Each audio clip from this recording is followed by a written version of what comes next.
আমরা যে সহ্য করেছি সেটা যেন কোনো বাবা মায়ের সঙ্গে আর না ঘটে, আর কোনো মেয়ের যেন স্বপ্ন পূরণ করতে গিয়ে এরকম চরম দুর্নীতির শিকার না হতে হয়, সেটা আমাদের দেখার দরকার আছে।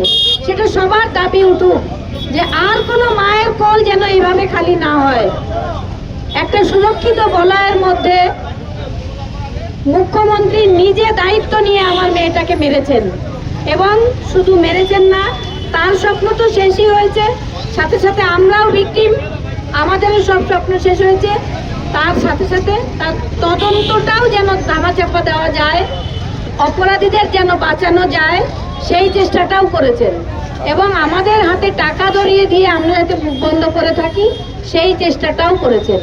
তো বন্ধুগণ, আপনারা সবাই সেদিন যেভাবে আমার পাশে ছিলেন, সবাই সেইভাবেই আমার পাশে থাকবেন যতক্ষণ না আমি বিচার পাচ্ছি, ততদিন পর্যন্ত। ধন্যবাদ সবাই।